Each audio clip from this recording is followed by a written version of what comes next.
চিন্তায় ডেকে বললেন, ফাতেমা যাও, তোমার জন্য কোনো বরাদ্দ হবে না ফাতেমা, আমার গরিব উম্মতের জন্য বরাদ্দ করেছি। আল্লাহর নবী বলেন, আমার ফাতেমা হলো জগৎ জননী। আদম শফিউল্লাহ থেকে কিয়ামত পর্যন্ত যত নারী জাতি জান্নাতে যাবে, সব নারী জাতিদের সর্দারিনী আমার ফাতেমা। একবার জোরে জোরে বলা যাবে কি মারহাবা?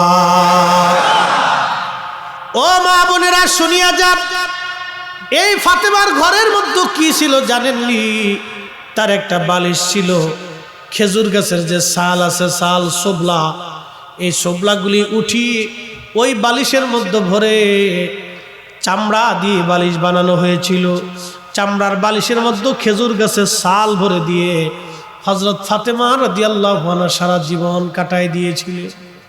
কল্পনা করবেন আমাদের কত সুন্দর সুন্দর বালিশ, কত সুন্দর দামি খাটের মধ্যে ঘুমায় হযরত ফাতেমা রাদিয়াল্লাহু আনহা, যিনি জান্নাতের সাইয়্যিদিনী ছিলেন। খেজুর গাছের সুবলা, এই সুবলা দিয়ে তার বালিশ বানানো হয়েছিল। একটা ছোট্ট চৌকি ছিল ঘরের মধ্যে, স্বামী আর স্ত্রী দুইজনে ঘরের মধ্যে ঘুমাইতেন। একটা মাত্র কম্বল ছিল, খেজুরের মাদুরের উপরে তার বিছানা ছিল। এই কম্বল মাথা ডাকলে পা বের হতো, পা ডাকলে মাথা বের হয়ে যাইত। একদিন হযরতে আলী রাদিয়াল্লাহু আনহু বলেন, ফাতেমা, অনেক বড় অভাব আমাদের ঘরে, তুমি তো জানো দিন আনি দিন খাই, কোনোদিন না খেয়ে থাকি। শোনো, রসুলের দরবারে বাইতুল মালে গনিমতের মাল আসছে, তুমি যাইয়া যদি রসুলের দরবারে বলো তাহলে আল্লাহর নবী মনে হয় তোমাকে ফেরত দিবে না। তুমি একটু যাইয়া তোমার অভাবের কথা নবীর দরবারে যায় বলো। হযরত ফাতেমা চলে গেলেন। রাত্রিবেলা এশার নামাজের পরে রাত একটু বেশি বেশি হয়ে গেল, ঘরের দরজার মধ্যে টুকা লাগাইলেন। আল্লাহর নবীর ঘরের মধ্যে তখন নবীজির দাসী হযরত উম্মে আইমান রাদিয়াল্লাহু আনহা ছিলেন। উম্মে আইমানকে নবী দাসীর নজরে কোনোদিন দেখেন নাই। নবী বলতেন, উম্মি বাদাল উম্মি, আপনি মায়ের পরে আমার একটা মা, আপনি মায়ের পরে আমার একজন মা, আপনি মায়ের পরে আমার একজন মা। আল্লাহর নবী যখন ফাতেমা ঘরের দরজায় টুকা লাগাইলেন, টুকা লাগানোর সাথে ফাতেমার ঘরের হাতের আওয়াজ নবীজি বুঝে ফেললেন। উম্মে আইমানকে ডেকে বলেন, উম্মে আইমান রে, এই টুকার আওয়াজটা আমার ফাতেমার গিরান আসে, এত রাত্রে আমার ফাতেমা ছাড়া আর কে আসবে, তাড়াতাড়ি দরজা খুলে দাও। এত রাত্রে আমার ফাতেমা কেন আসলো? দরজা খুলে দেওয়ার পরেই আল্লাহর নবীকে সালাম দিয়ে ফাতেমা ঘরের মধ্যে ঢুকলেন। কি ব্যাপার মা, কি জন্য আপনি আসছেন?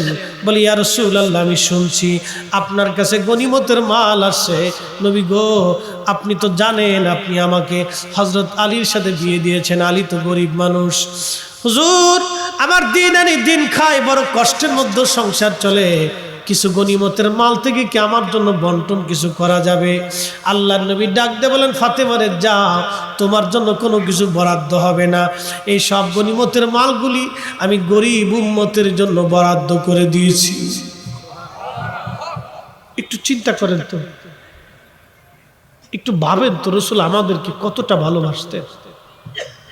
নিজের কন্যাকে নবী মাহরুম করে দিচ্ছে গরিব উম্মতের চিন্তা। নিজের উম্মতকে নবীজি মাহরুম করে দিলেন গরিব উম্মতের চিন্তায়। ডেকে বললেন, ফাতেমা যাও, তোমার জন্য কোনো বরাদ্দ হবে না ফাতেমা, আমার গরিব উম্মতের জন্য বরাদ্দ করেছি। হযরত ফাতেমা মন খারাপ করলেন না, আলহামদুলিল্লাহ বলে বাবার কাছ থেকে সালাম দিয়ে চলে আসছে। চলে আসলে হযরত আলী বলেন, ফাতেমা রে, নবীজি কি বলছে বলো। বলে, স্বামী আমার, আল্লাহর নবী আমাকে ফেরত পাঠাই দিয়েছেন আর বলে দিয়েছেন এটা গরিব উম্মতের জন্য বরাদ্দ, আমার জন্য কোনো কিছু এখানে কোনো বরাদ্দ নাই।